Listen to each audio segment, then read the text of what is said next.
Hello and welcome to Christmas and Hanukkah week. I have got a great guest joining me today. He's always awesome. Cauvin coming up. If you want to skip to my conversation with him, it starts at 44 minutes into today's show.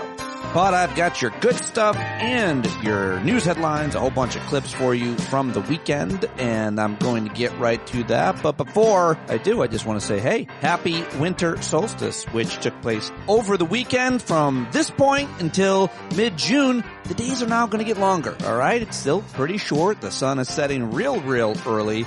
And yet now we are adding sunlight from this point on. So want to mention that. Happy winter solstice. Just a couple of days before Christmas, I plan to host a hangout tonight at 8 East. Unless I let you know otherwise, I hope to see you there. It'll probably be our last hangout before Christmas. Doing Mondays and Thursday night hangouts, and the demand does not seem to be going away. In fact, more and more of you are joining our stand-up happy hour Zoom hangouts, which we've been doing since March 2020, since the pandemic began, and I just love it. So I hope to see you tonight and anytime on the Discord platform. And we are meeting in person. This amazing growing community of awesome people will be together for the second time, March 28th through 30th in Vegas. Get your airplane tickets now. I got an email question from Mandy, who I actually haven't gotten back to you yet, Mandy, but I will try to right now because I'm sure you're not alone in these questions. She writes, I really want to attend PODJAM in March. It actually falls the week after my spring break, but I'm willing to write substitute plans to come see you. I think I can get my best friend Sandra to come down too. She's always up for an adventure.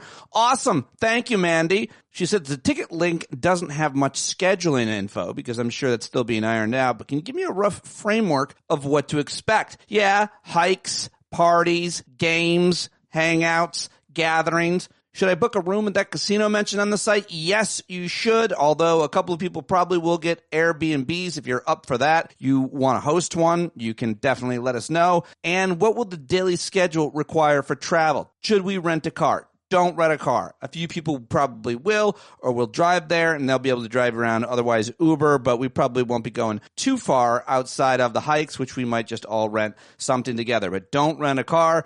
And then finally, she says, I want to make sure I can make the most of the weekend. Thank you in advance. Mandy, I hope to see you there. That would be so awesome to meet you and others. It's a live gathering. PODJAM tickets available in the show notes. Get your tickets now. Want to give a special shout out to my mom, who I know is listening. She had her heart ablation, which is a procedure to help correct AFib. And she went in for that, and then she has to lie there for like 4 hours. And she said, I'm just going to be listening to your recent episodes of your podcast. Well, there you go, Mom. Love you. Glad you're okay. And I look forward to seeing you on Christmas Day. All right, if you want to skip to headlines and clips from the weekend, that begins at about 13 minutes in. But before that, I've got today's helping of the good stuff. Good news, inspiring stories, quotes, positive ideas, thoughts, jokes, anything to make you feel good. Especially those of you that start your day with this podcast in the morning, getting your day started this way. I love the idea, and so I am trying to stay consistent with it. It's not easy, so send me any of your ideas or thoughts for the good stuff.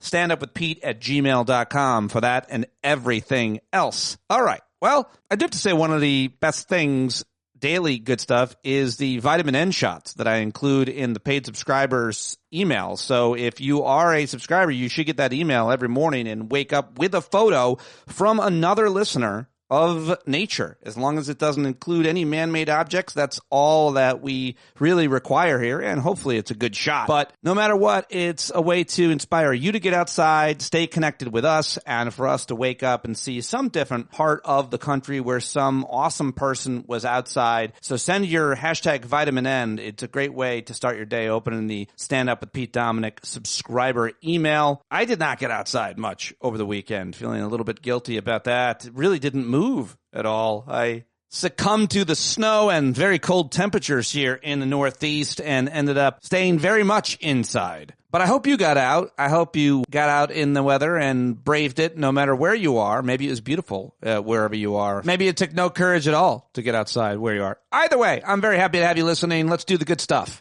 First of all, here's Neil deGrasse Tyson explaining kind of what I already did, but from a more authoritative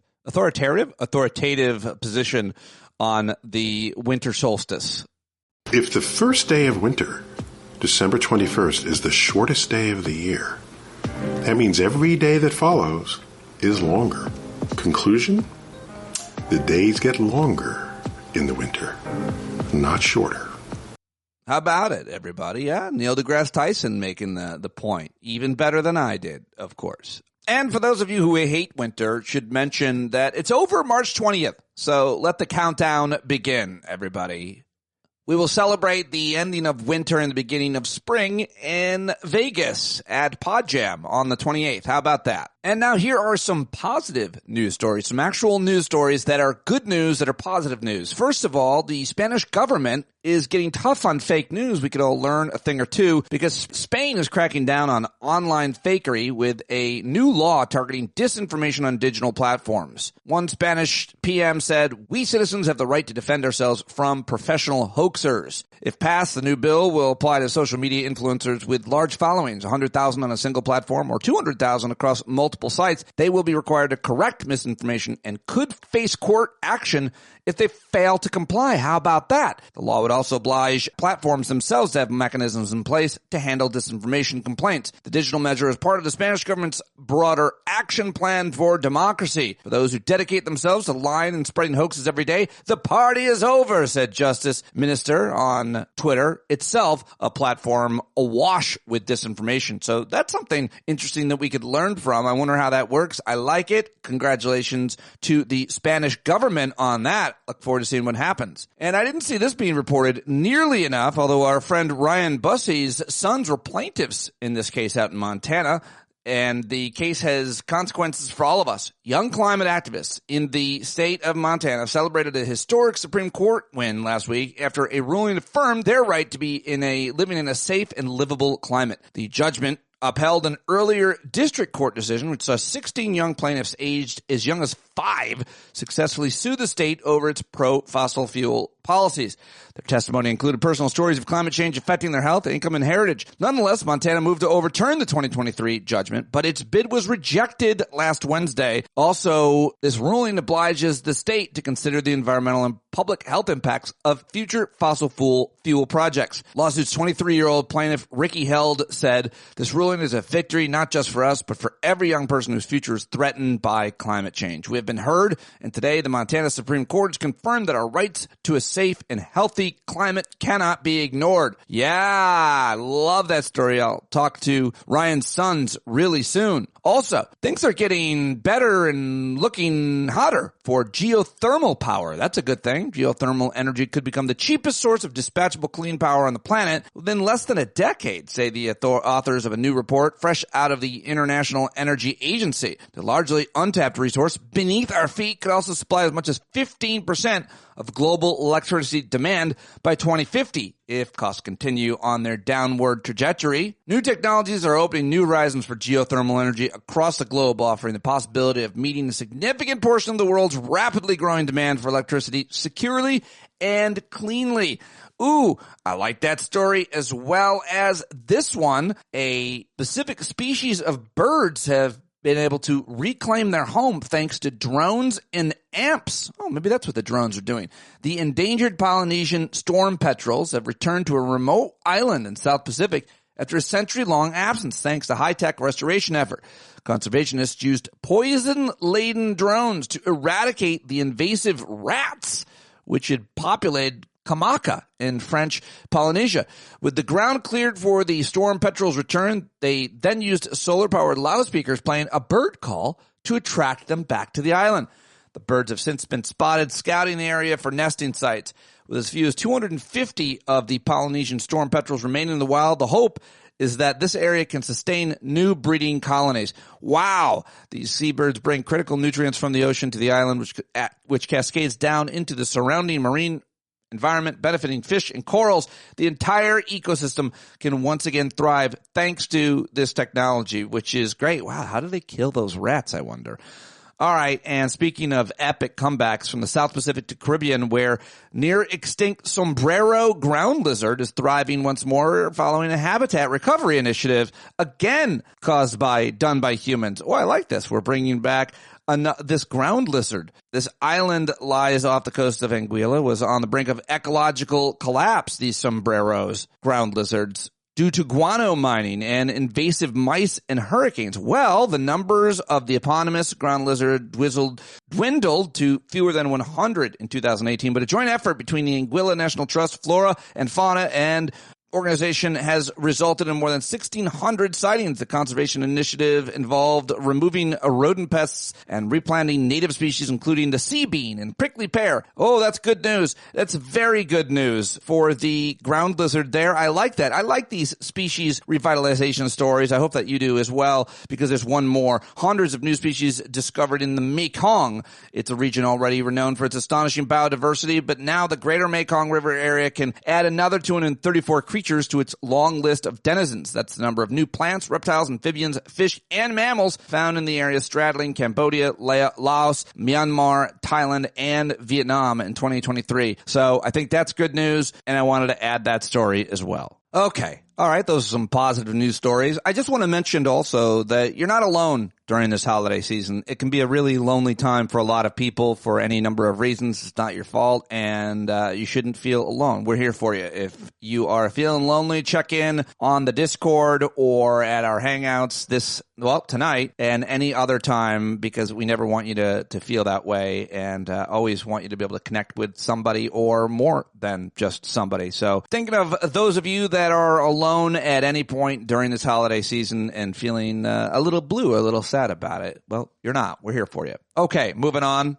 I just want to say thank you to new subscribers and those who have upgraded their subscription here at the end of the year. It is so important to me, and I'm very, very grateful and thankful. If you're still considering a holiday bonus or paying more for this daily podcast for any reason, go to patreon.com/PeteDominic right now. Thank you very much to Tamara, who shared with us a great sample example of vitamin N for last week. I think I put it out on Friday, but also Tamara is in Kingston, Ontario, and wrote, I am a loyal Canadian bumblebee here. She listens all the way to the end of the show, and she wanted to share that picture with us, but she said, Friday the 13th is often seen as a bad omen, but last night I was rewarded with some great news. I'm not going to share here, but nonetheless, it was great. I was out walking, and I was stunned by the full moon through the trees and quiet.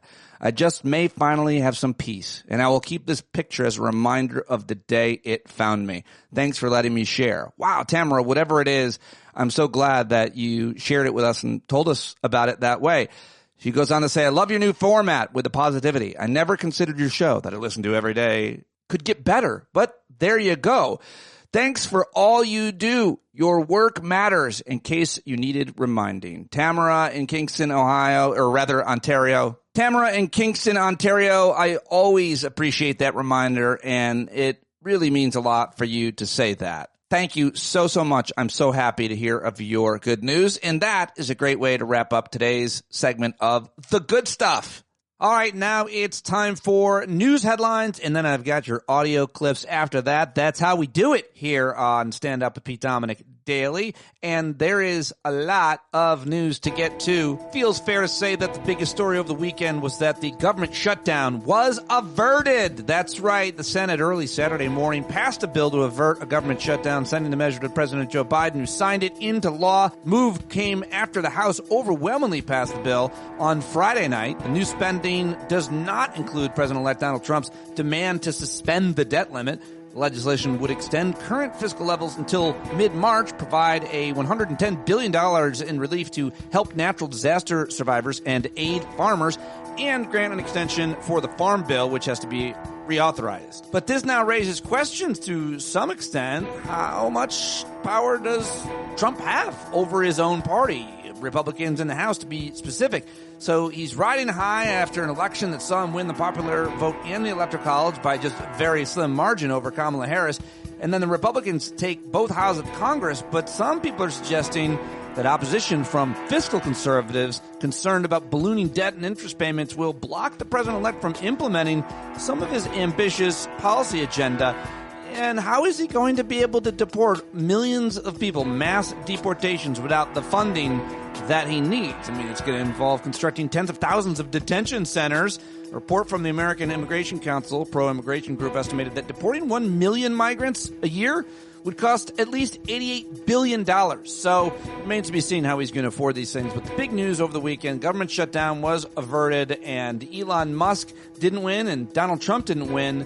Will these same Republicans continue to revolt against them despite the threats of a primary election that Musk and Trump would fund and rhetorically support with their giant megaphones? The other, though, big story, I got to go to Germany, where a man was accused of killing 5 people, injuring more than 200. You sure heard about this. When he rammed his car into a crowded German Christmas market. This guy had a history of making anti-Islam statements, but he's from Saudi Arabia, so that confused some people. He was arrested at the scene of the deadly attack on Friday. German authorities said they believe he acted alone, but he was a frequent critic on social media of the German government as well as radical Islam. Apparently, he was a reclusive neighbor who appeared to live most of his life on the internet. He was a man whose extreme political postings online prompted an alert to Germany from Saudi Arabia.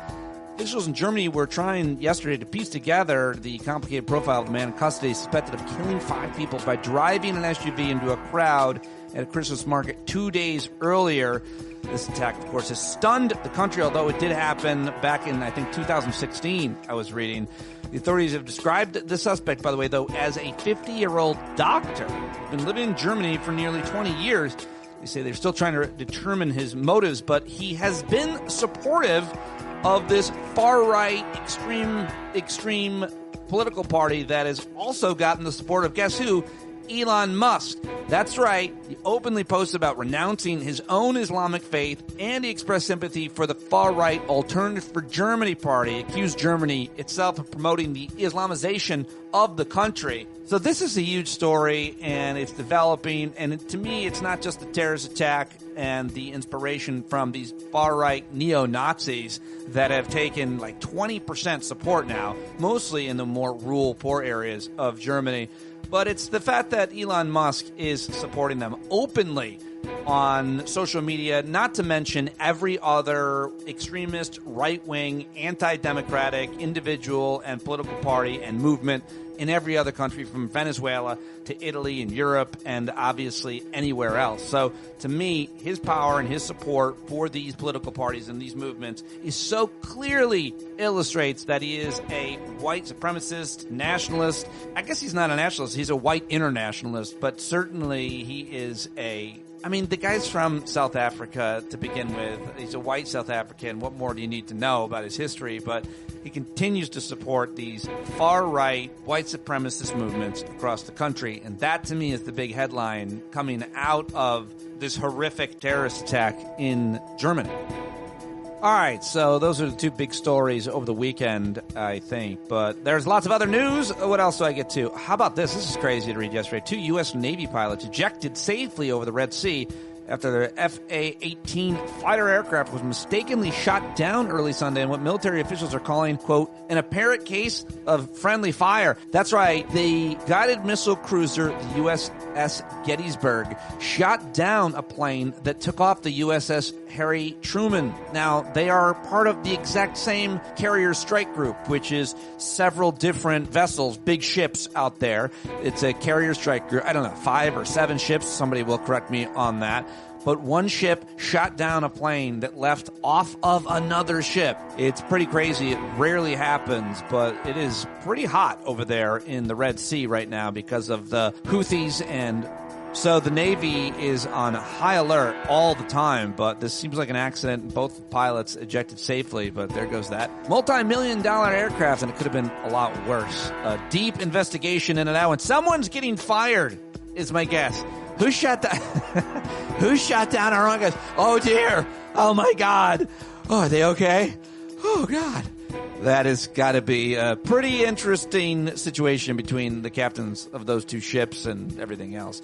All right, let's go to Reuters, who is reporting Starbucks workers have expanded their strike to 4 more U.S. cities, including New York. Union represents over 10,000 baristas, said late Saturday night, the 5-day strike, which began on Friday and initially closed Starbucks cafes in Los Angeles, Chicago, and Seattle, has added locations in New Jersey, New York, Philadelphia, and St. Louis. Workers United said in a statement, did not specify what New Jersey city the walkout was occurring, but I'm keeping my eyes on that labor movement, that action, and hopefully we can talk more about what their workers are asking for. If you know any Starbucks workers, send them my way. I'll definitely talk to them if they're in the loop on these strikes or involved in the union at all. A new rule from the Food and Drug Administration will update what it means for food to be labeled, quote, healthy for the first time in 30 years. A move that aligns with current nutrition science and is meant to help consumers better navigate food labels.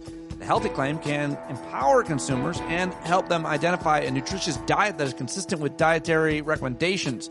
So who knows which foods are healthy? We could have a war about this one. Let's talk about it at tonight's Hangout. Maybe I should get a guest to talk about it. You know, it would be great? Dr. Jon Carroll. How about that? We should definitely talk with him about these new food labels. And then, you know, FDR is going to come in. RFK Jr. is going to come in and, you know, I don't, those foods aren't actually healthy, and I'm going to decide what's healthy and what is not. That should be a real fun time. So, but a big story yesterday. And Sunday night, the former and future disgrace, most hated man by many of us, Donald Trump, he was in Arizona at this big, I guess how many days was Turning Point USA's America Fest, several days, I believe. That all the big hitters were there speaking. But yesterday, Asshat spoke for like 90 minutes and suggested that his new administration could somehow try to regain control of the Panama Canal.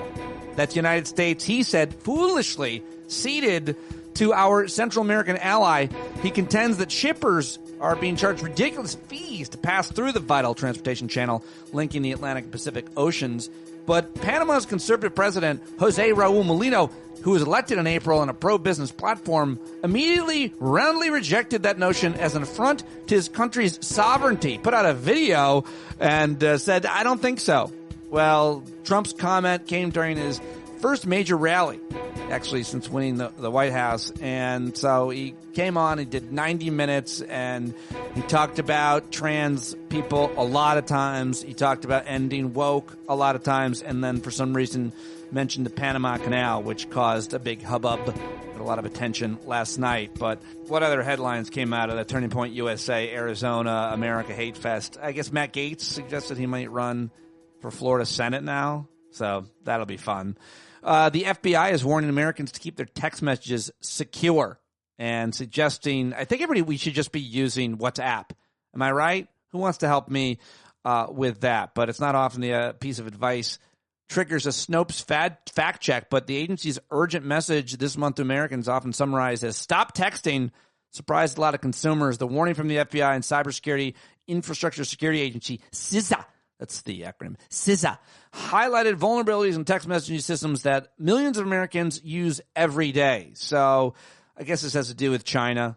I'm not quite sure how to understand this. I want to have a better understanding of it. If you know and you want to talk to me about it, let me know, and I will reach out and we will chat about it. Learn more about those headlines and more anywhere you get your news. But that is my rundown of stories I think are most important that I read over the weekend. And I do a lot of reading and searching for stories, but I can always use your help, so send them my way. All right, headlines done. Let's get to the audio, the sound bites, the clips that I've got for you from the Sunday shows and more over the weekend.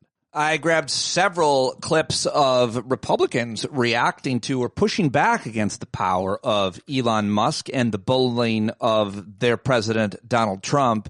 So let's start with this montage of audio from last week showing Republican lawmakers openly discussing how they would be willing to not listen to Trump if necessary. The lawmakers you're about to hear include Congresswoman Nancy Mace, Tim Burchett, Eric Burleson, and Bill Cassidy, all Republicans talking to CNN's Manu Raju in his gravelly voice. I had a chance to ask a lot of these Republicans about the threat. Trump said he's going to come after you. If you defy him, are you concerned about it? Are you worried about backlash from Trump? I have supported Donald Trump. He supported me. We're good. What do you think Trump may have learned, if anything, by trying to bully Republicans like yourself into backing the debt limit suspension? I just think we need to stick to what we told our folks back home. I've never voted to raise the debt ceiling. I love Donald Trump, but he didn't vote me into office. My district did. Trump has said that people will get primaries if they don't listen to him on the debt limit and the CR. Does that affect how you're thinking about this? I am thinking about what is good for my state and what is good for my country. Are you concerned about your primary at all? I am not. All right, there's a montage of those Republicans on CNN. Well, now let's head over to CBS, where yesterday on Face the Nation, when questioned about Elon Musk's involvement in 2 failed spending bills that nearly led to a government shutdown, Republican Representative Tony Gonzalez of Texas readily admitted that the MAGA billionaire was like a de facto prime minister running the U.S. federal government. Listen to this. Bipartisan deals negotiated and led by the Speaker of the House. What role exactly is he playing here?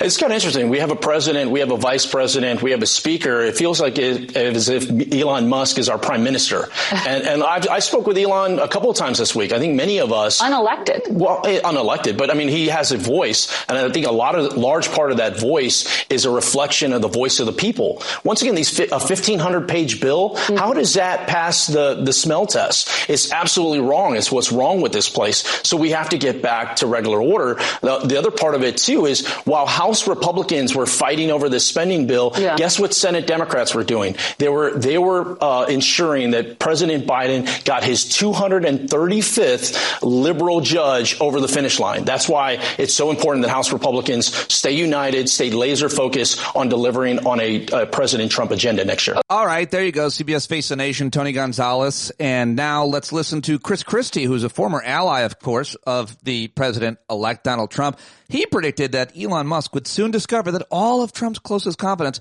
have a, quote, shelf life, and that Elon Musk himself would find himself on the outside looking in. Here he is on ABC's This Week with Jonathan Carroll. How much influence does he really have on Trump? How much is he steering what Trump's been doing? In the beginning, I think anybody who plays this role for Trump, and you go through the last 8 years, John, and there have been different people who played this exact role for Trump. It's different because it's Elon Musk, but when you initially begin in that role, you have enormous influence. And he loves having you around, and he loves listening to you, and you're the best thing in the world. It will always decline. And that's what happens. And you'll see it. It will happen with Elon Musk too. I used to say this to General Kelly when he first became chief of staff. Today you're trading at 100 cents on a dollar. You will trade to zero. The only question is how long will it take? Yeah, he's certainly the case with Kelly. So that's the question everybody's asking. How long does Musk last? I've heard some people say he's going to be with him at least through the midterms because he's going to be such a force in funding the Republican campaigns. But how long do you think? When does this end? It ends when Trump believes that something has gone wrong and he needs someone to blame, and Musk becomes the person to blame. And no one knows how long that will take. You know, look, our colleague Reince Priebus, it was 5 months and then he was gone. General Kelly, it was 18 months. You know, the people who sit at the very center with Trump have a shelf life, and that shelf life is influenced by outside events, as Speaker Johnson is finding out right now. This is a guy who's done everything Trump's asked him to do. He's essentially gotten down on one knee to Trump on a regular basis. And now he had this problem this week. You watch. Trump will run from him because that's what he does. Yeah, very well said and accurate from Chris Christie, who is generally not to be trusted because of his past, but still, I like it. And now here is the guy who is replacing Mitt Romney in the Senate. He's a Republican, of course, in Utah. He's a former congressman now, Senator-elect. Jon Curtis is his name. He was also on ABC's This Week with Jonathan Carroll, who asked him about his views on Trump's mandate from voters to enact his MAGA policies. I thought this was an interesting conversation. Include about 2 minutes of it. So here it is. Your future colleagues in the Senate that say he won, he's got a mandate, he deserves, everybody that he's chosen. So in other words, rubber stamp. Yeah, I heard that from my son, by the way, at Thanksgiving. Yeah. He said that? He did. He said, Dad, I'm a self-described, I took the red pill. So he kind of set that up. And my response to him was a couple of things. One, in kind of a joking way, I said, I did get more votes than him in Utah. Does that give me a mandate? And but let me come back to this concept that I think me speaking my mind and me being upfront makes the president a better president. And right now I'm interviewing these nominees, and I think people forget the advice part of advice and consent. I can't advise the president if I haven't thoroughly talked to these people, if I haven't investigated everything about them, if I haven't learned their strengths and their weaknesses. And I think I owe that to the president. And I think if the better job I do, the better president he will be. So you've made it clear in things you have said that you're going to look very closely at all these nominees. Yes. It certainly seems possible you would vote against some. Maybe you'll end up voting for all of them. I don't know. So I think it's important that I go in with this blank sheet. And by the way, I've met with some of the more controversial ones. And you've met with Pete Hegseth. You've met with Kash Patel. Yeah. And in both cases, when Kash came in, I had already read his book. Mm-hmm. I had talked to 3 or 4 people he had worked with. And when Pete came in, I said, Pete, look, tell me which book you want me to read, and I will read it of your books. Tell me who you want me to talk to, so I get to find out who the real Pete is. Mm-hmm. Because I know as a politician, everything that's in the paper, I shouldn't take it firsthand. Right. And I want to learn myself who he is and what kind of job he will do. So let's take this too for a minute, because you said you did. These were serious issues that have been raised about Pete Hegseth, I believe is what you said. Did he resolve those issues with you, or are you still? No, and by the way, there was no way that we're going to resolve those in a 30-minute conversation. Right. Did you get into it at all? Did you ask him about We did, but only so slightly, because in my mind, I'm looking at this process. He still has to go for a hearing. He still has to have an FBI check. It's a little premature for me, right, to try to resolve all these things in 30 minutes. So I asked him what he was going to do in his first 100 days, what he was going to do in his first 500 days. And we did get into those issues, but for me, they remain unresolved, and I shouldn't try to resolve them until I have this big, broad canvas of information about him. But I've also seen you've taken heat, especially online, social media, from supporters of the president saying, what's wrong with you? Just get in line already. Listen. Why are you asking questions? Why are you saying you have concerns? Anybody who wants to give me heat for doing my job, bring it on. This is my job. It's my constitutional responsibility. These same people are the same people who would have said earlier, you need to take power back from the executive branch. You need to do your job. I have heard that from these very same people, and that's what I'm doing.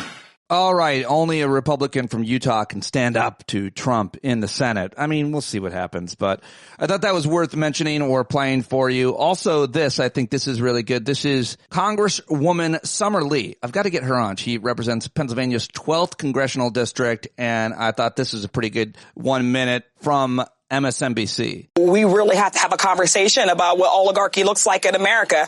What does it look like when, multi-billionaires are able to use the incredibly massive platforms that they have to spread disinformation, to pull the strings of our elected officials. And largely what we saw was that he is able to influence government before he's even spent any dollars on their elections. So now we have Trump on the one hand saying that, he's going to primary all the Republicans. We got Elon Musk, on the other hand, saying he's going to primary all the Democrats, and between the two of them, between two wealthy folks, we're going to buy every seat in the country. I think that what we really need to talk about is campaign finance reform, and we need to talk about in Citizens United right now. That's what I think we witnessed throughout this. Oligarchs should not control our government, and Elon Musk certainly does not have the best interest of working people, no matter what Latin phrases he uses on Twitter. Yeah, I love that from Congresswoman Summer Lee, and I don't love this from my congressman, or maybe I do because he's just such a suck-up and a liar. This is Congressman Mike Lawler, who represents my district here in New York State, and he was on CNN with Jake Tapper.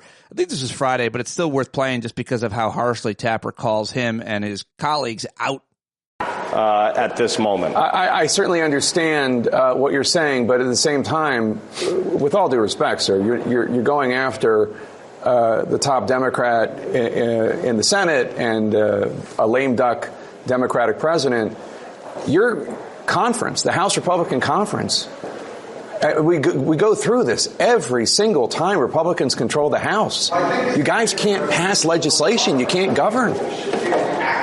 Respectfully, Jake, we've actually passed a lot of spending legislation. Government funding legislation. I'm talking about government funding legislation. We've passed a lot of legislation that has languished down the hall in the Senate. Government funding legislation. Jake, every time we go through this. Respectfully, we passed a number of appropriations bills through the House floor. We passed all 12 through committee.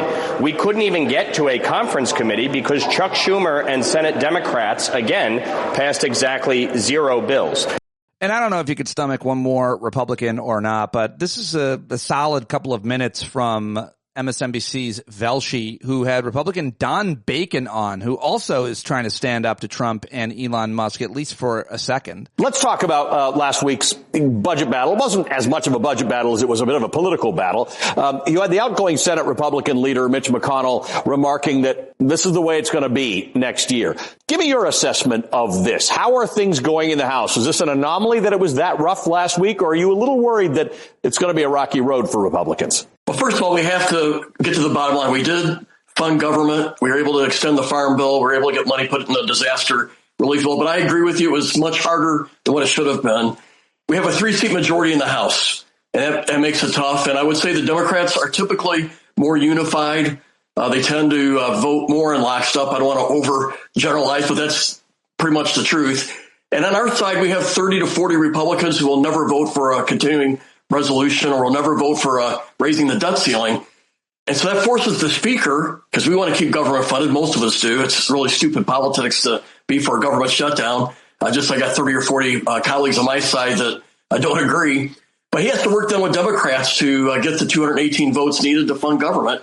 And then these 30 or 40 Republicans get even more mad. And that's sort of the dynamics that we have. We have 30 or 40 that want it their way. 100% they're not.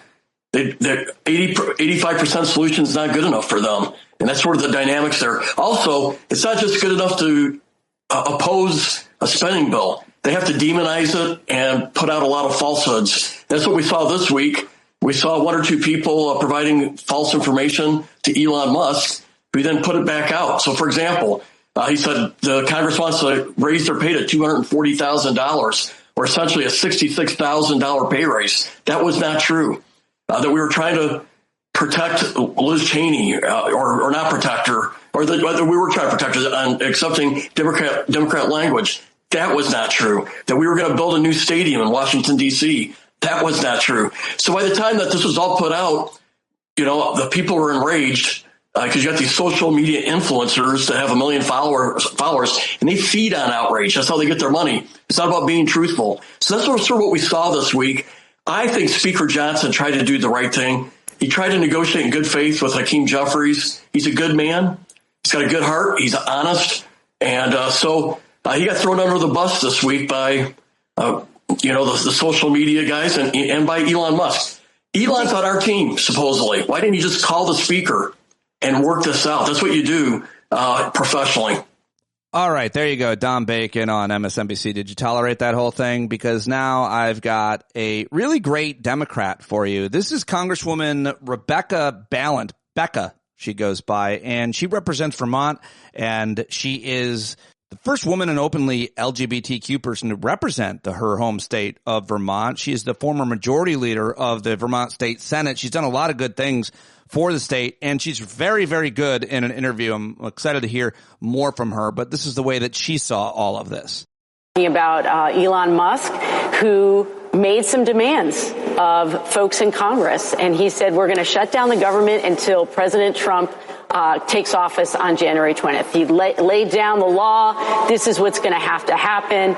And what happened was that 38 Republicans stood up to Elon Musk and to Trump. This is such a loss for this incoming president. He has been weakened by Musk, because it's clear that Musk is the one that is calling the shots.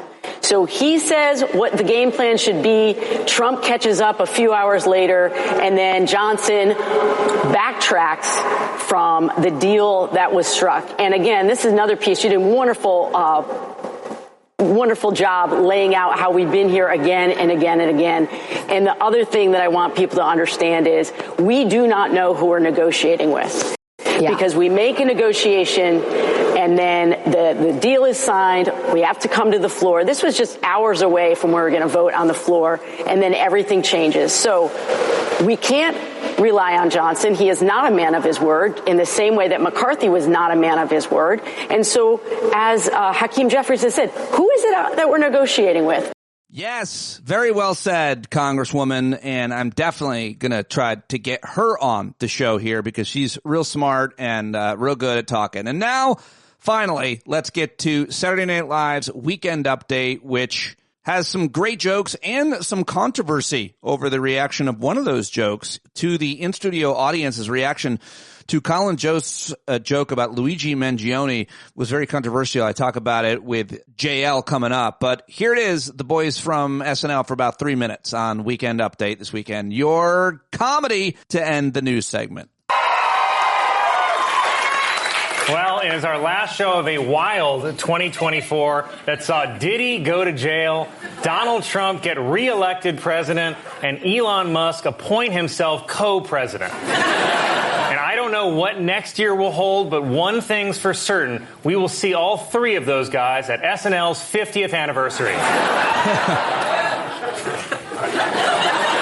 Luigi Mangione dropped...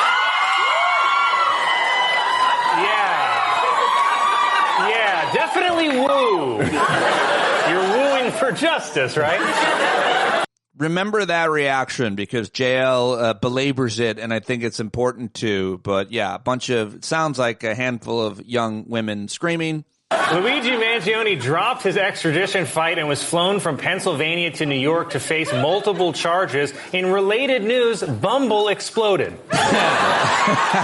Well, Luigi Mangione has been placed in the same federal prison as Sean Combs. Said Combs, Christmas came early.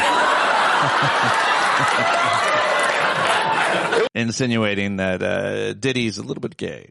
It was reported that the House Ethics Committee has voted to release its report on sexual misconduct charges against Matt Gaetz. Gaetz says he's just glad his girlfriend is too young to read the news.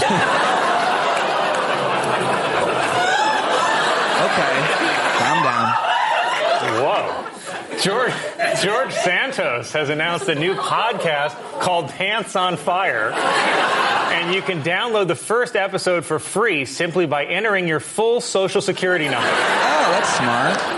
Donald Trump has transferred all of his shares of Trump Media into a trust controlled by Donald Trump Jr., while Eric was given some bubble wrap to pop. Bubble wrap to pop. Shut up, Colin. No, tell us more for this bubble rape.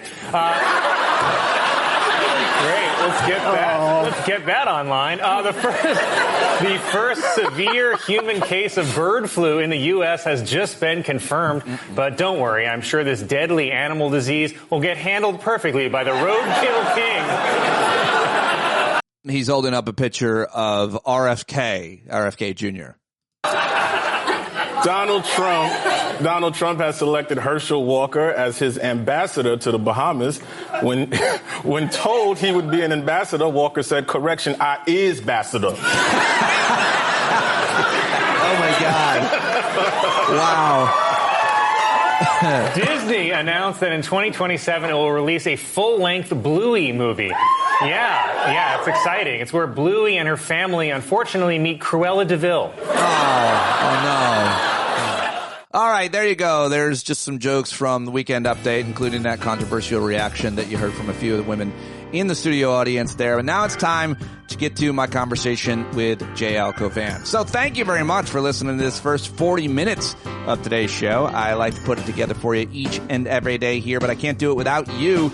So thank you very much for your support. All right, let's get to JL. Listen, he is the host of, seriously, my favorite new podcast out there. I listen to it as it drops every Thursday. It's called Rain on Your Parade, and I just love every part of this podcast. He makes me think about and care about things and issues and ideas that I don't even think I would otherwise. So definitely go listen to Rain on Your Parade. Definitely see JL live if you get the opportunity to next year. You can find out more about his dates, including coming up in Rochester, New York in January 16th at jlcauvin.com. Stream his free comedy special on Amazon Prime over the holiday if you're bored. Also, I should have mentioned you can catch him New Year's Eve in Grantville, Pennsylvania, then Rochester. And that's it. That's the intro to JL. Support all of his work. And now let's do it with another great conversation with JL Cauvin. And we're on with JL Cauvin, who had a huge show last night in New Jersey. He has all kinds of really good things going on, and I am addicted to his podcast. I listen to it as soon as it drops on Thursday. I want to be first to listen to Rain on Your Parade, which gets better and better all the time, and lots to discuss with you. Happy winter solstice, my friend. Thank you. Wasn't that yesterday? Yeah, but you're the first person I've talked to. Oh, okay, cool. Nothing like keeping yourself socially isolated on the darkest day of the year. Often on Saturdays, I try not to talk at all. Wow. Or minimally. Not every Saturday and not all the time, but I try to take a day, and it's often Saturday, just I'm off my phone. I'm just with my plants, or lately I've been doing some photo crafting, and I don't talk that much. I try not to. Photo crafting. I'm doing a thing now that I'm about to be 50. I'm going through my life in photos, and I'm just making some albums and collages just as a way to kind of review and celebrate my life. What do you think? I'm sure it looks like a real Mapplethorpe exhibit. I don't quite get that, though. Is that like something offensive art or something, or is it a masterpiece? It's phallic. It's fairly phallic. Oh, okay. I think, at least the joke I'm going for. But yeah, no, that's good. I think it reminds me of in the movie A Knight's Tale when Paul Bettany is giving a fake hype speech for his knight, played by Heath Ledger, and he goes, "He spent a year in silence to better understand a whisper." It's one of my favorite lines from that movie, but you'd have to see it. I'm obviously taking it way out of context. Do you think that it's silly to do that, to take a day? No, I don't think it's silly. It's stupid, but I don't think it's silly. I don't think it is at all. I don't think it is at all. I think I could have done when my kids were little or anything. It's just I talk so much during the week with the podcast and all the other things that I'm doing that it's a day of listening and self-reflection. It doesn't happen every Saturday. It's just often on Saturdays. And so it was the solstice. It's the shortest day of the year, so it was easy to do. I'm just kidding. That's fine. I am turning more and more into a pacifist version of the Unabomber. I need to distinguish myself from Luigi Mangione, where I do believe, and I've said this on Rain on Your Parade, that the more I jokingly and seriously look at the issues affecting society today, I really am the smartphone. It's not the internet so much. I don't think we saw this horrific change in culture from 98 to 06 or something. It's the iPhone showed up in 2007, and I think it has been such our society has had so much degradation ever since that, and I think it's easy to blame social media, but I think they go hand in hand. I think they are teammates. They formed a super team to destroy society. Yeah.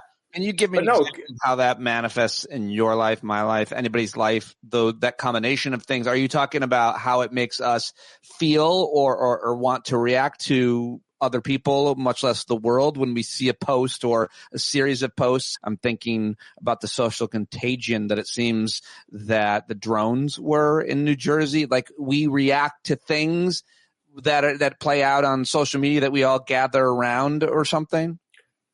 I think it is honestly, I think I find new ways on the podcast to discover how bad I think social media and the smartphone is each week. I believe it is all encompassing. I don't think there's any one thing. I think every impact it's had has been a net negative. I think our attention span, I posted yesterday, I reshared my post promoting my taping and said, I'm recording this Saturday. I am recording a special as Donald Trump. The comment underneath from a follower, are you recording it?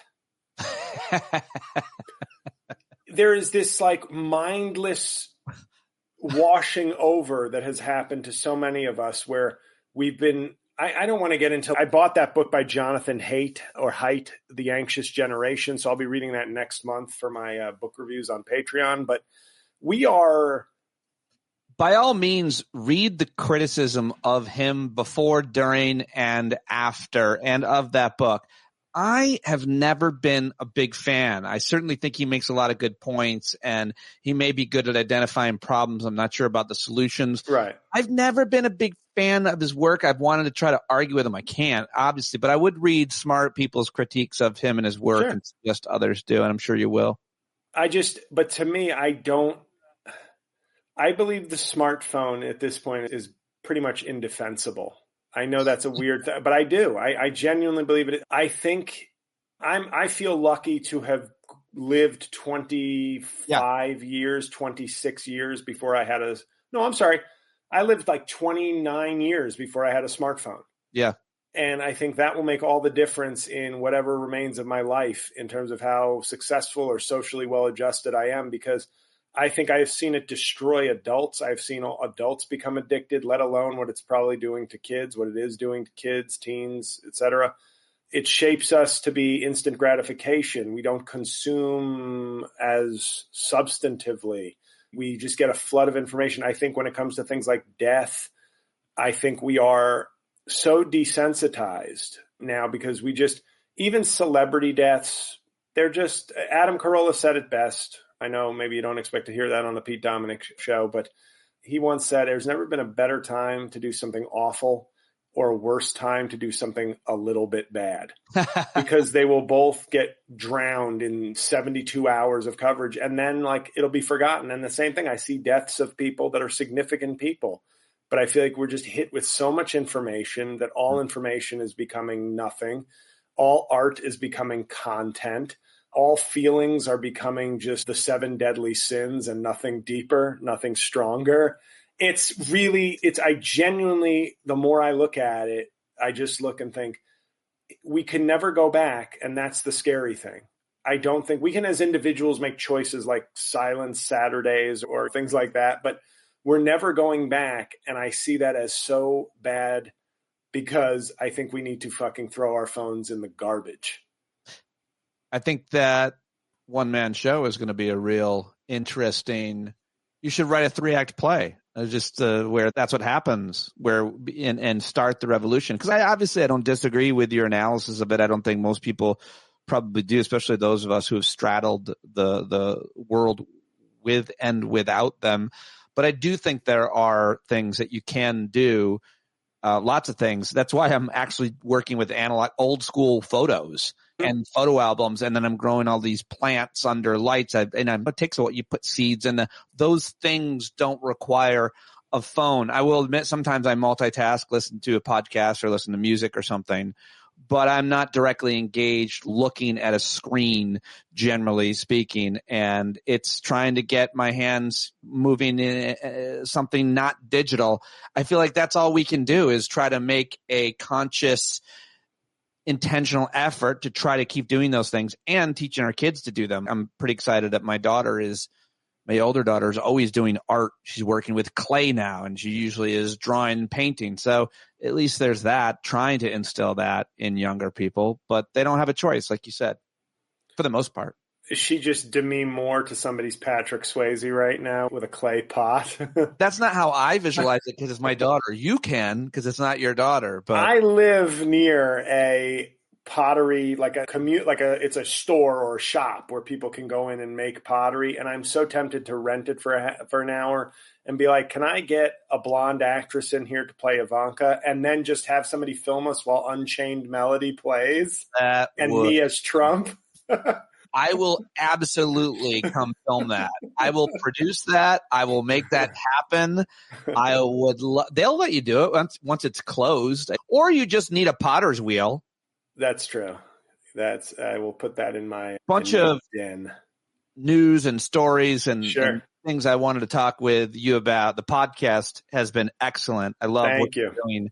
Examining. It's always been this way with me where you say you're going to do something or talk about something. I'm like, oh, I'm not that interested in that. But you make me interested in it, including your analysis of the television show Yellowstone. But the reason you're doing it is because you're trying to understand certain cultural references that you normally wouldn't be interested in that kind of appeal to the Trump voter as part of your effort to run for president. Remind people about your campaign a little bit first. Yeah, we're in the build a candidate stage where I'm just trying to get myself more fit, more culturally aware, build a platform that I think reflects my values, but also reflects a winning strategy. So where can my values meet a winning strategy, and put all that together for hopefully like a 2026 official announcement.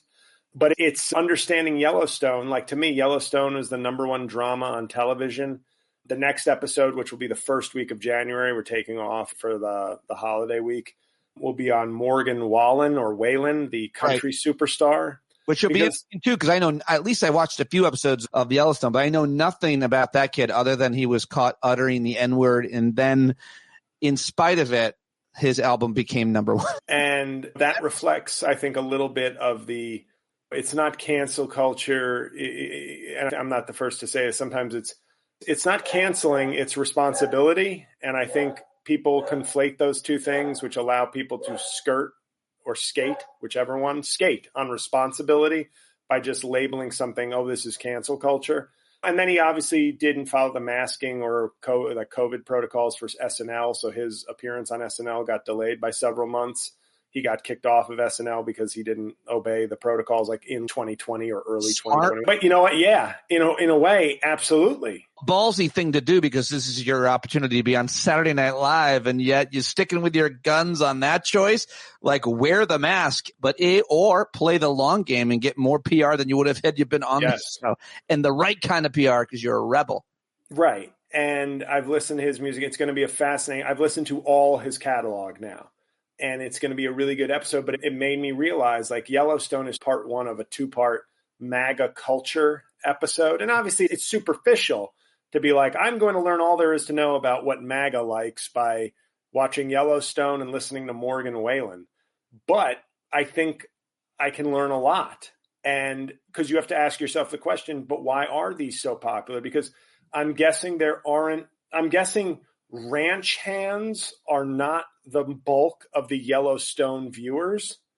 I'm guessing it's just people who live in homes and apartments and just like seeing this kind of fantasy world that sort of still exists in the minds of many people and still exists to a certain degree. And then with Morgan Wallen, it's not so much a fantasy, it's the comfort of reputation and wrapping things up in whiteness. And I don't usually speak in this sort of academic whiteness and the black bodies and all these kind of terms from like a Coates book. But it is interesting to hear Morgan Wallen's music because it is classic sort of country pop with like hip hop barely undertones. It's almost in some instances just hip hop beats. And I'm laughing going, because when Beyonce, and tells you a lot about America, and I think one of the things that people talk about, and I'm learning from Yellowstone and Morgan Wallen, is the need for a narrative that white people can buy into. And trying to find a narrative that can peel off 5% of white people and add it to the Democratic coalition is key. And from Yellowstone, I look and I see, okay, here's the kind of fantasy of, yes, when men were men. And what that often means is when white men controlled things and were manly men in a traditional sense.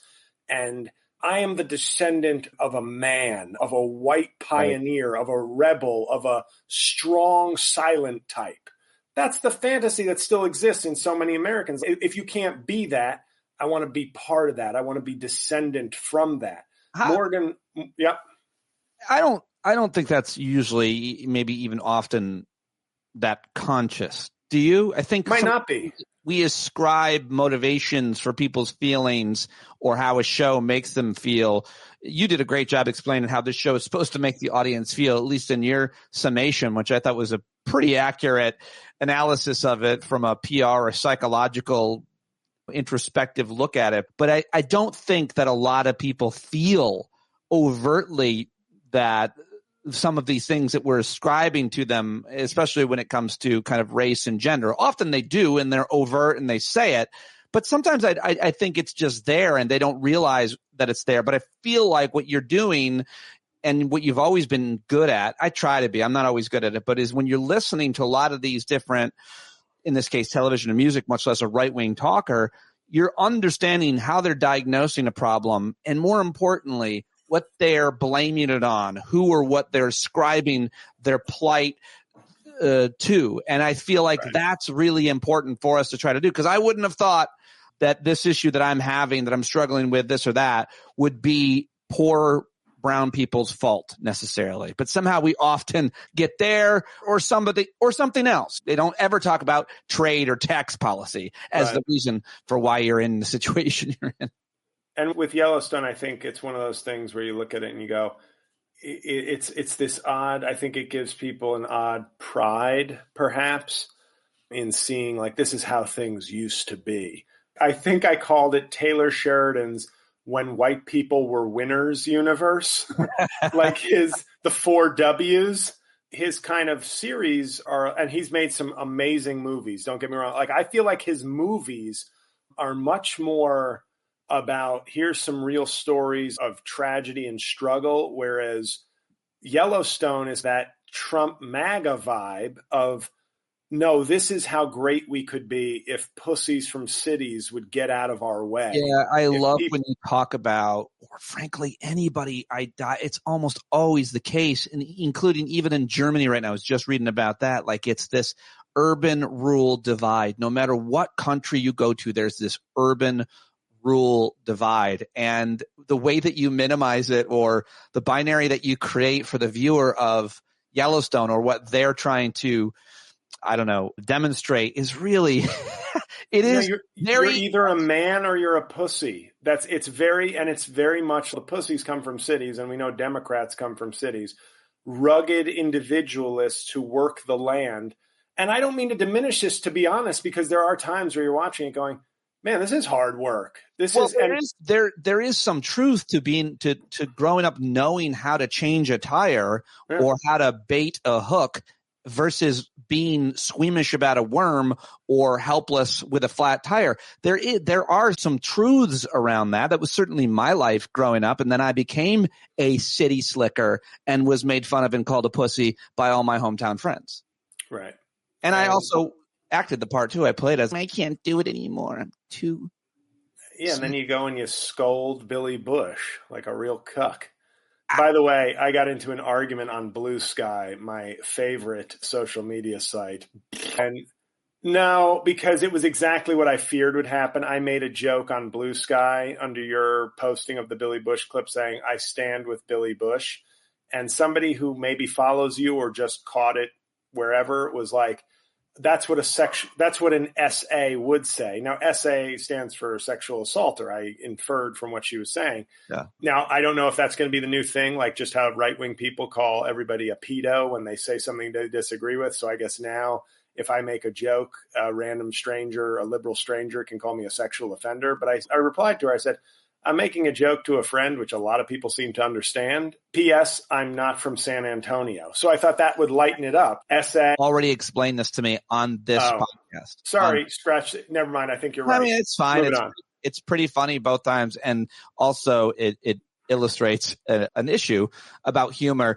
I like when two people are such good friends, especially comics or smart, funny people, that they're constantly taking shots at each other, ribbing each other on social media, vis-a-vis me and you, or Todd Barry and Colin Quinn.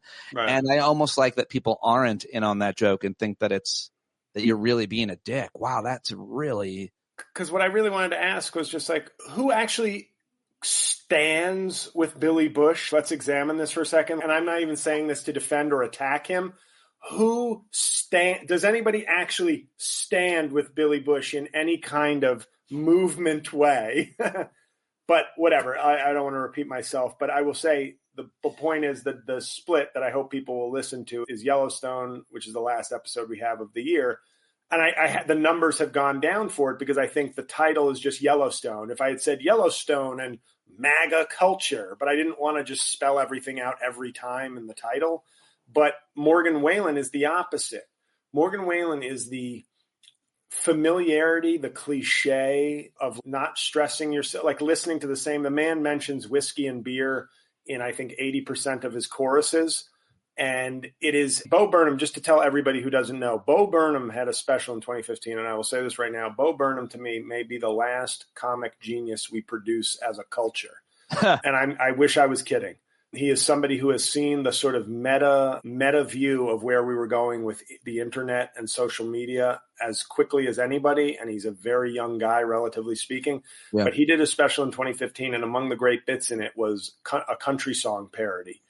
It's like he was describing Morgan Whalen from the future in terms of what he's making fun of has now become the biggest country star in the world.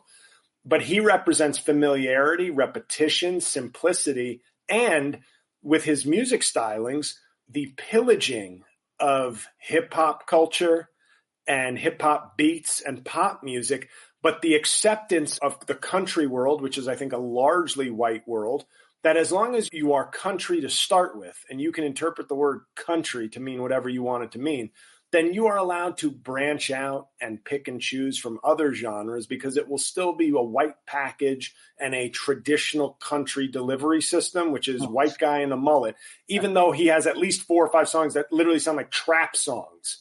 But then when Beyonce, who has roots in Houston, does a double album that's a country album, or when Shabuzi does a sort of trite, popular, cliche country song that's #1 for 19 weeks or something, they don't get quite the same critical and awards reception, or even close, to be honest, because they're viewed as, oh, you're taking from us. Even though what they're producing might be more country than Morgan Whalen, you are taking from us. That's the idea. It's like Beyonce's not real country. Have you listened to Morgan's latest album? That's not anything. Like, just because he mentions beer, if it's laid onto a fucking beat that sounds like it should be on a Migos record, it's not really country either. So, and I don't mean, I'm giving people a preview of the next episode. But it tells you a lot about America, though, that it's like we are from a position of we can take from all your cultures and it can still be country. But if you come from outside of country and deliver a 90% country product, your identity and where you come from is more important than the product you produce. And that's what I learned from Morgan Whalen. And I think when you combine that with Yellowstone, you start to get a picture of what appeals to the country, and that there's going to be a lot of people I can't reach with a message, but that there is potentially, you got to find that 5%, 8% of white people who, can you craft a message? Can Wes Moore go to Montana and somehow both appear to be a masculine alpha guy when he's working a ranch with somebody for a photo op, but then maybe the farmer bests him or the ranch hand bests him at tying up a cow, and Wes is forced to take a bow and say, my goodness, I'm out here working with you, and boy, oh boy, do I see how hard what you do is, because you've made me, with all my big muscles in Maryland, still look like a little less than, because what you're doing is tough, really tough work. So I'm giving you my tip of the hat respect. Please vote for me now that I have shown you that as a liberal from a city, I still must defer to some of your ancient wisdom and practices. Wes Moore, the black governor of Maryland, who's beautiful and also so charismatic. I interviewed him. He's buff. On his back in the day. He's big, beautiful, buff, former combat veteran too. And you're leaving out elementary school classmate of J.L. Cauvin. And that's right. That's right. So there he is. He's on my short list for VP. I might as well get that out. He's ramping up for the big run. As we move away from me, can I ask you a question? I'm curious what you think of a ticket right now, assuming I don't win. Gallego Moore, Latino Marine from Arizona, Army veteran governor of Maryland. There's your ticket. Two men with impeccable masculine credentials, one from a battleground state, both men, neither with too extensive a record that can be plucked apart by Republicans. I mean, that's the cynical approach is what I'm giving you, but it's fun to think about, but the idea that you think can't be plucked apart. Of course, I don't think that. I'm saying more work will need to be done to pluck apart. I just feel like there are no rules in any way. Like you could come to me, it feels like what you said a few podcasts ago on your show and then again on mine, breaking down what appeals to people is more than anything else. It's personality and charisma. When you mention Gallego and Westmore, you're talking about their personality and their backgrounds, their credentials.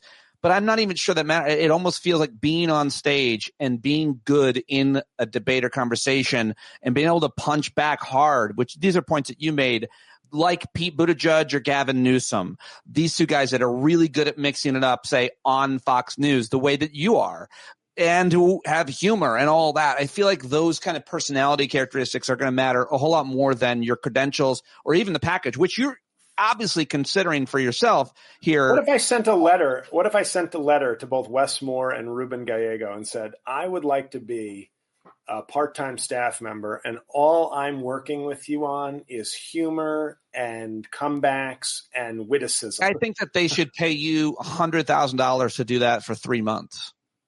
And then they would pay you $200,000 for the next 3 months after seeing the value that you create. I think it's a great – there are consultants making hundreds of thousands of dollars in just 6 months or less or whatever, more than that, for that kind of work. And some call them speechwriters. You could call yourself whatever you want, but you would absolutely – I'll write the letter to any of those guys for you. Be like – could do worse than hiring this guy to be a consultant on your campaign as to how to talk, how to argue, how to be funny, because deep about policy as well as personality. And who knows more than you? So I think it's a great idea. That's only if my candidacy fails, of course. Right, of course. All right, let me get your take on – Let's just do a few minutes on each of these because you can be verbose. Drones in New Jersey. What do you got? Social contagion? Really don't care. I know that's a weird thing to say. Like Bernie Sanders on Meet the Press. He was like, I don't know. I guess I should care, but I don't. I don't care what the drones are doing. Yeah, I don't. I heard about the drones and I said, okay, I hope it's not something terrible. But I don't. Don't you have thoughts? I'm surprised you don't have a rant about how crazy it got in media or in culture on Facebook or wherever. People were just nonstop talking about it and they were terrified of it. And it seemed like it was the kind of thing that was just becoming, it was a virus spreading. It was a rumor spreading. It was a perfect example of somebody. And it turns out they were like commercial planes and the Big Dipper. Yeah, but to me, it was really just I never paid attention, and maybe the algorithm actually did me a favor for once, which was like, oh, he hasn't clicked on any of these stories. I guess he doesn't want drone content. And I'm not even kidding, because I ignored it. I was like, oh, drones over New Jersey. It's probably in my mind. I was just like, it's probably whatever. I don't. Interesting. Okay. It's all Jersey. Right. If you told me it was over DC or over one of our nuclear sites. You live there. I would think you'd be more interested. I would think you'd be outside with binoculars, even though you're actually that much closer to the drones than most of us. I touched one of the drones. True that you went up. Someone was complaining. You went up on your roof and reached out like King Kong and pulled one down because you're that. That is funny. Yeah, it was. I couldn't. I'm not somebody who's tuned out the news, but I figured if the drone thing actually becomes important, they'll post something that makes me want to pay attention. Okay.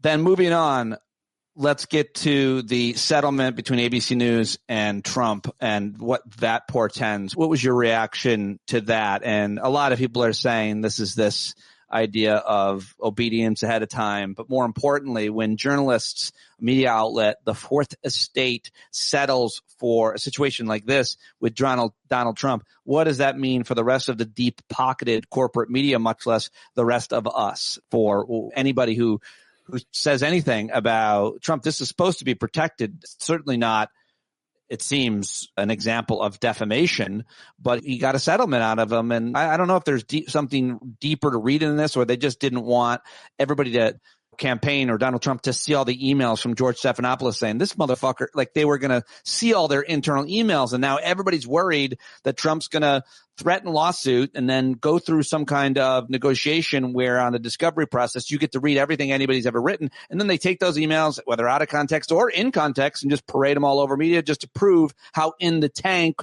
against Trump, anti-Trump, all the media is. Yeah, I know. I think it was bad. It was smart bullying by Trump. They have more to lose, and it's unfortunate. I think there was no reason. I won't be verbose and go into everything else. Obviously, Donald Trump's deal with the devil has been renewed in terms of just all his trials. He is getting away with everything. And with ABC, it's if a big company and a big news organization can't put their foot down and say, no, we're prepared to go toe to toe with a fucking sexual assaulter. Oh, I'm sorry. Is that better? Do people now view you better now that we've called you a sexual assaulter and a forcibly digit protruding, penetrating piece of shit? Is that more accurate now that you're a good person and you haven't been defamed? It's bad. I think there's no way to, like, when they said it, I was just like, that's fucking gross. And I guess the way you put it, obviously it makes sense this is why news should go back to, once we throw out our smartphones, this is when news should go back to being nonprofit money losers so that people can just do the news without fear or anything else. Let's talk about Trump and his relationship with Elon Musk. Everything that happened last week with the almost government shutdown and everybody, it seemed, on MSNBC and liberal media trolling the former and future president with anything from images of Trump as a baby sitting in front of the desk in the Oval Office with Elon Musk sitting behind it, to just on air, Joy Reid, Chris Hayes, all of the rest of them basically referring to Elon as the co-president, not to mention, obviously, elected Democrats using the same strategy. Everybody is saying the same kind of thing, trying to troll Trump in hopes, I think, probably to create friction that seems to be inevitable between Trump and anybody who might steal the spotlight, much less control him. Do you think it's effective? Do you think it's accurate? You're inside his head. What are your thoughts on all of that? I think it's going to be, if it hasn't already been effective, I know he's already posted a truth on Truth Social saying this is just a narrative by the fake news media. And he's probably right, but I still don't think that's going to stop him from being affected by it and becoming angry. I think it's a smart move, frankly, because Trump, the American people have chosen Trump. So clearly appealing to the voters is not the winning strategy we thought it might be. But Trump destroying himself, I think, is a better strategy, is a potentially more successful strategy. And the first thing you do, although to be honest, I don't see him as fighting with Elon Musk. I actually don't see getting Elon Musk out of government as a bad thing. That's the weird thing. It's like it will upset Trump, but I actually think in the end, getting Elon Musk separated from government and not having an unelected billionaire moving things around like chess pieces is good. So it's a win. I don't think it will impact Donald Trump, though. I think it will just make him mad and upset, and that's funny and deserved. But I think actually getting Elon Musk farther away from government is a good thing and is what should be. Yeah, because everybody's using the word oligarchy the last couple of weeks because obviously Elon Musk, but also there's 14 billionaires now somehow in his cabinet as well. Do you think that's a fair, accurate word? And what do you make of the power of all these billionaires now? Is seemingly Elon alone destroyed a deal that was bipartisan going through Congress. I think that's probably an appropriate word, at least I don't know that we're becoming an oligarchy like entirely separate from Trump and his administration, but I think that's clearly what he's putting through because he respects wealth above pretty much everything. And so he views it as a singular sign of success and talent. If I inherited $2 billion, he would say he was very smart to stay alive while his parents died. It took a lot of guts to stay alive, so you'd be there for that money. As long as you make a lot of money or have a lot of money, that's just a sign of of talent to him. And so that's how he measures people's worth. That's how he measures people's value and talent. So he's put a bunch of billionaires. Obviously, Elon Musk is the biggest billionaire, so he deserves the most respect of that class. And they're going to pass laws that benefit themselves and benefit rich people. And if America, it's unfortunate, if America is so in love with the fantasy of billionaires, there's nothing really, I'm not sure what we can do to stop it. If we're willing to sign on, if a majority gave Donald Trump, or he won the popular vote, if that many people are willing to sign on to this agenda that will not help them and will likely hurt them, what do you do with the people who are, if a guy is willing to kill himself, how do you save that person? Yeah, really good points, all of them. Lastly, I want to ask you about this, all the aftermath about the young man, which you've made a lot of fodder from, Luigi Mangione. He even came on to your podcast, which was pretty big get. I thought we have gotten bigger numbers. You haven't seen him on anybody else's podcast. Not even Rogan could pull that. It was weird that you left to go to the bathroom and then Luigi Mangione joined. Mike, this is Mike, my producer, who I think you'd agree has done a really good job with the show. He's wonderful. He knows how to handle you, and he really is very smart. His contributions are great. I love it. I love his laugh. I just think, though, that he thinks that me not being around for the guests allows the guests more freedom to talk and to be themselves. Everybody has to go listen to Luigi Mangione on 2 episodes ago, Rain on Your Parade. Really great get. And he also sounded a lot like that other Italian guy that often... Vinny, who shows up. Yeah, he's a real kind of almost typical, stereotypical Italian racist, douchebag, over-masculine prick, he seems.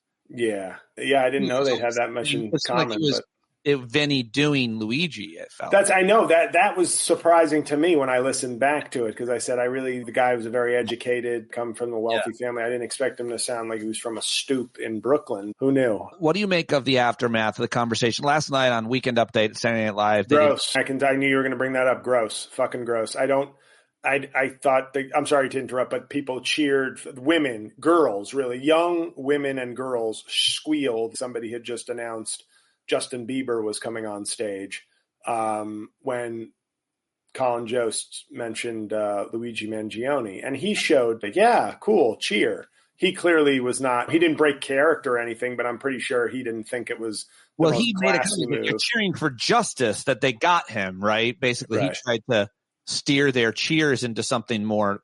But anyway, the reaction to that joke, the reaction to Luigi Mangione, the support for him in coming from different, I don't know how do you categorize who is rooting for this kid, or if they're just doing it to be interesting or controversial. I don't know. But what is your reaction to what it's brought up in terms of the conversation about healthcare in America, much less just where our moral core isn't anymore? Because you have no sympathy for those who are supportive of him and cheering for him. It's fair. No, and that's not, me, I'm not I'm a former prosecutor, but I'm not Mr. I can't see the cause for certain things and people being upset and people even being pushed to violence.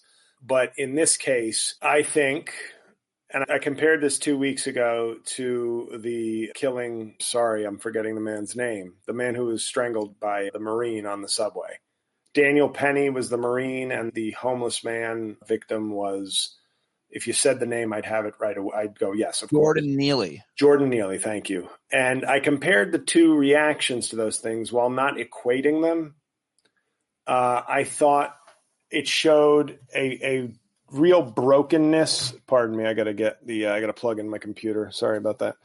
It showed to me the bipartisan brokenness in terms of how callous we've become to all forms of death, how we almost have to have a little bloodlust now. I think we're all worse people. We've all become a little bit worse as people because conservatives who could easily make the argument, in my opinion, in my legal and ethical opinion, who could say Jordan Neely does not deserve to be convicted of a crime for this.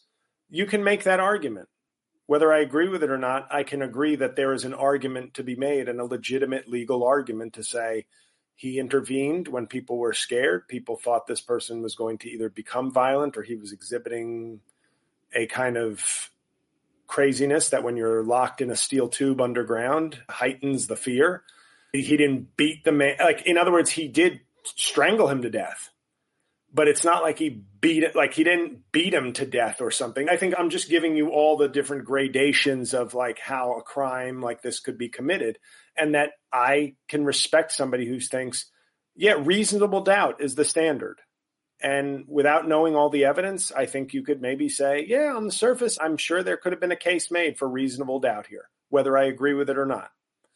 What I don't agree with is once Daniel Penny gets off, that Jordan Neely was a crackhead, worthless piece of shit who like had it coming, which seemed to be the not even undertone to it, but a parallel reasoning for not only is Daniel Penny a hero, but if the hero argument doesn't work enough, remember, this was a worthless piece of shit. Yeah, the homeless analysis are so often these analyses are sorry to interrupt, but it's simply if the victim's life is only worth what they've accomplished in life or not, if they're a burden to society, whatever people decide is what the life, that's how we are going to blame, support, or react to this victim. This guy was, as you mentioned, if he was mentally ill, if a person was an addict, if the person even was often non-white, we just devalue them a little bit, if not a lot more, versus if it were.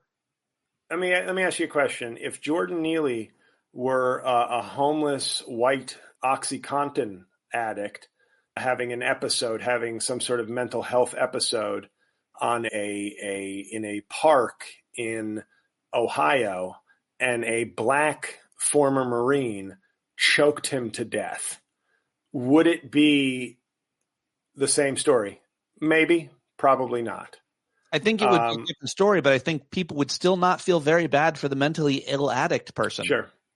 No, and that's what I found so strange about it. It was like, this is a tragedy, legal or not. This is one question: is he guilty of a crime? Right. But the thing that is not in question, except it shouldn't be, is was what happened here a tragedy and a sad thing for a sad life that came to an end in a most sad way. Yeah. And I would say the inviting him, and then taking it to the worst level is, of course, inviting him, J.D. Vance, to an event, to a college football game, to be like the guest of the president and vice president to be, is disgusting. And it's not to say you can't think, hey, this man did nothing wrong. He did what he thought was right. He is not guilty of a crime. And then celebrating it like like building up someone's glory on the grave of a dead, mentally ill, homeless man. Yeah, that was gross. And it's the same way I feel, as much as I'm not a fan of Kyle Rittenhouse.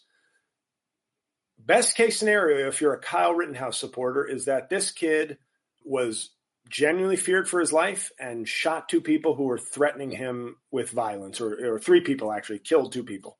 He's 17 and he just killed two people. When a cop kills somebody, give me your gun. You're going to like the required therapy. You're on desk duty for a while because you're an adult man who does this for a living, and we still think there are repercussions and consequences to taking a life. Yeah. Kyle Rittenhouse is at Mar-a-Lago staring at Laura Logan's cleavage. That was where he ended up after killing two people as a teenager.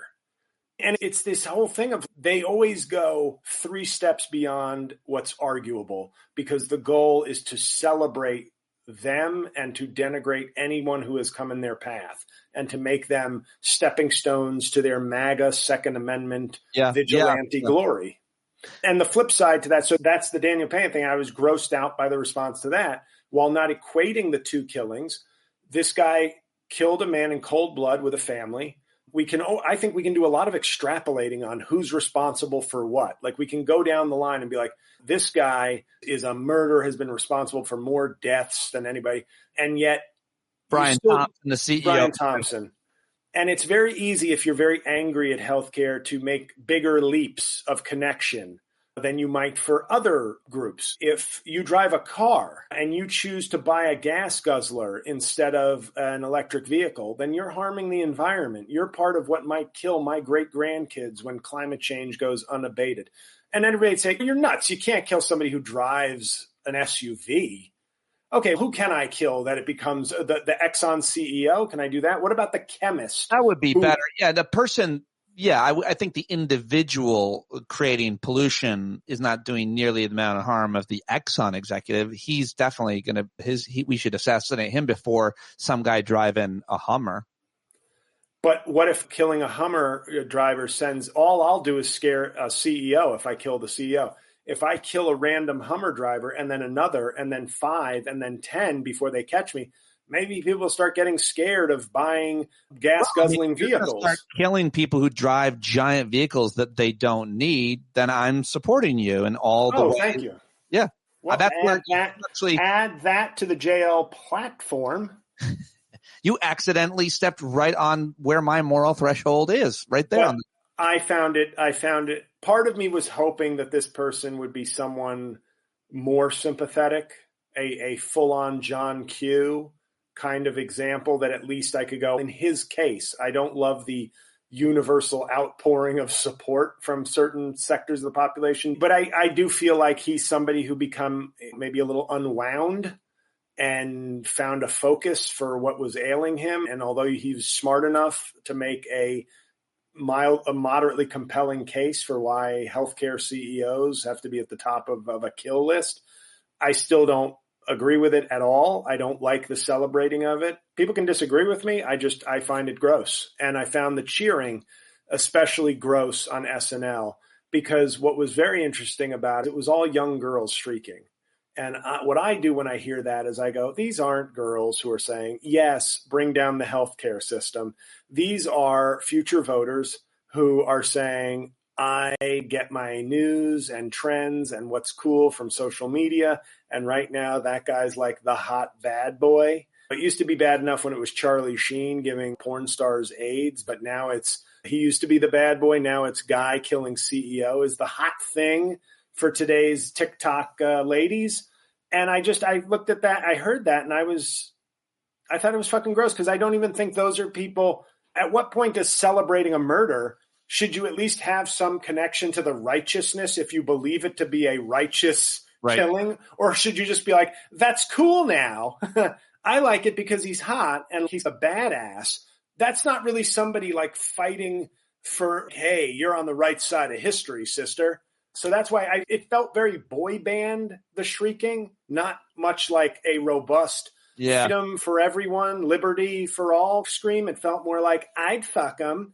And that's not really like how you build a new society. Right. Yeah, no, I think I agree with you on all of this as not usual. We don't always, but I definitely do. Before you go, any thoughts, advice? If you don't like the way things are, vote. There's way too many people who don't vote and then complain. There's tens of millions of people who bitch and don't vote. Those people for sure we can agree upon. I don't want to go too deep into arguing about that because of gerrymandering electoral colleges. No, I know. But that being said, I fully support it. Any advice for the winter solstice? We've just had the shortest day of the year, so things are looking up. How are you feeling about this time of year? It's Christmas in a couple days, and then it's New Year's. And does anything get done during Taint Week? Do you have any plans? Any thoughts? That's right. It's already like you called it that, and I can't believe it's been a fucking year since I heard you call this week Taint Week. That's so. I feel like life is blurring by me, to be honest, and I feel like I want to try to find a way to slow things down. I think throwing away my phone would be a wonderful way to really slow down the world. In my personal life, this week I'll just be doing a little writing. I'm finally going to get back into the gym. I haven't gone to the gym in 2 months, so I'm not really adhering to my get fit policy yet, but I've been very busy working 6 days a week in an office, so that's really cramped my style. Just getting back into the gym, getting sleep, recharging, and getting ready for hopefully a good 2025. New president, new me. Very excited about all of it, mostly you. Thank you very much for talking to me today. And if I don't talk to you before the new year, have a great one. And hopefully I will, though. I bet you I will. I might. Yeah, you will. I'll probably stop by one of your shindigs online. Thank you very much. Thank you. What a weird end. Yeah, I thought I'd include that. All right, there you go. JL Cauvin. That's all. That's it. That's all I've got for you today. And I hope you appreciated it. Get a rating and review. to the podcast right now on Spotify or iTunes, and tell your friends. You can get a gift subscription too. There's a link to that in the show notes, and that's it. That's all I've got for you. I will talk to you tomorrow right here on Stand Up. Very much appreciate you listening today, you bumblebees, all the way to the end, and happy Christmas Hanukkah week. I'll talk to you tomorrow, if not tonight, at our hangout. Bye-bye. Jon Carroll taking us out as he always does. Trees, you got to stand up. Hey, you've been sitting so long, you got the creaky knees, you got to stand up.